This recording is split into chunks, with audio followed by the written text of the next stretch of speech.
Well, new financial year has now begun. It's been almost 1 week now, and one need not wait till the end of the financial year to do one's tax planning. Tax planning is the basic duty of every individual, whether you are a businessman or a salaried person, housewife or retired.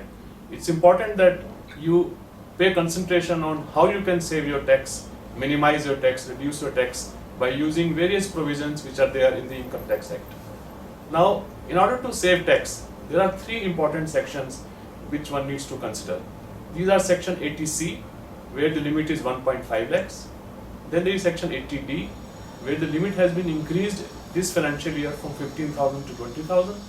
And then a new very exciting section has been added, which is section 80CCD, where one can do one's pension planning by investing into NPS. Now let's consider these three options one by one. First, section 80C. There the limit is huge and the options are several.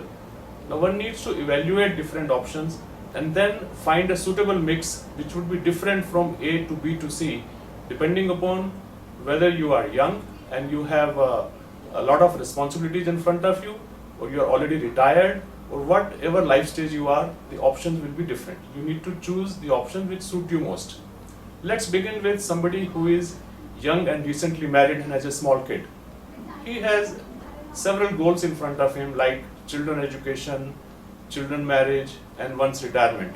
So we would suggest that section 80C should be used very judiciously by dividing the limit of 1.5 lakhs into three buckets. This could be 50,000 rupees into your provident funds, which could be either your employee's provident fund, which your employer is deducting from your salaries, or it could be a public provident fund account if you are not a salaried person.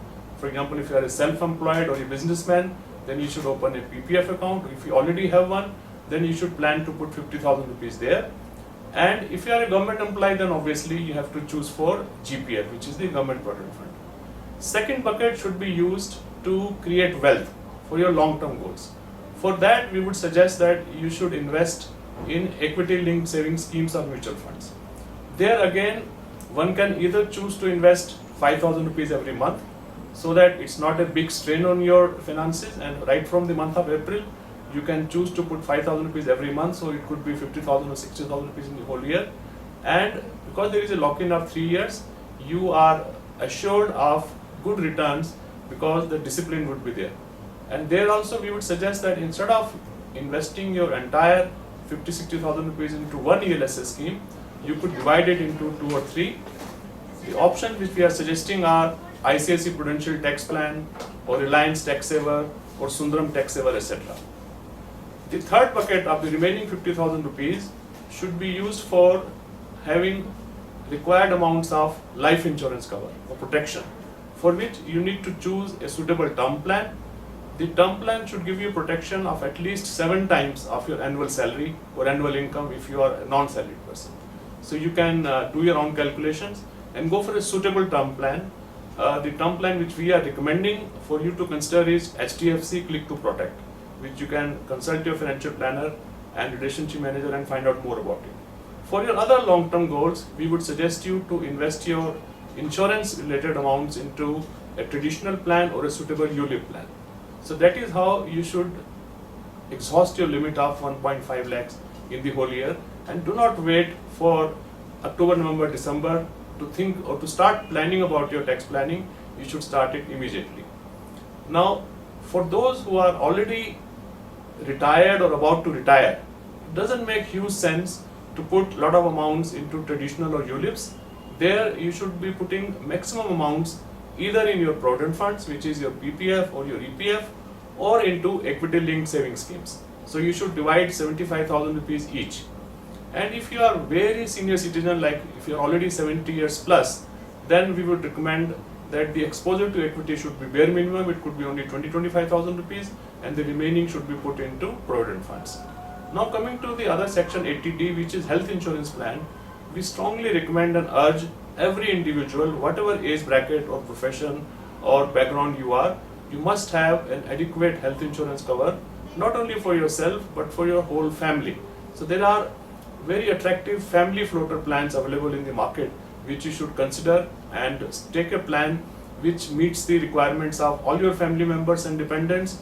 If you have retired parents living with you, you must cover them in. If you have young children, you must definitely include them in as well, and go for a suitable plan.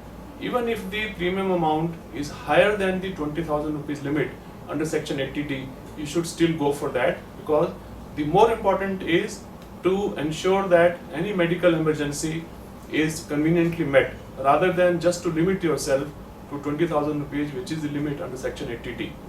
Now finally coming to the most exciting and new relief which has been given in the recent budget is section 80CCD2, under which every individual, whether you are salaried or you are self-employed or you are a businessman, you can open a NPS account, which is a new pension system account, which is governed by the PFRDA, which is the Pension Fund Regulatory Development Authority of India, whereby by putting 50,000 rupees every year, you can not only save tax depending upon your tax bracket, which means that if you are in 30% tax bracket, you will be saving 15,000 rupees as tax on your 50,000 rupees contribution, but also you can hope to create wealth, because if you choose an equity option where up to 60% amount goes into equity, you can hope to create good corpus for your future goals.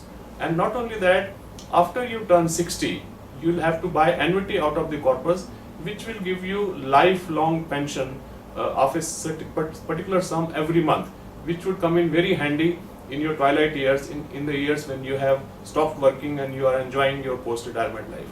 So, dear viewers, it's important to consider all the options of tax planning, ATC, ATD, ATCCD, and start choosing and implementing the plans right away, rather than waiting for the future months when there is a hurry, and at times one doesn't find the right choice also, and one ends up making a mistake. Thank you and all the best.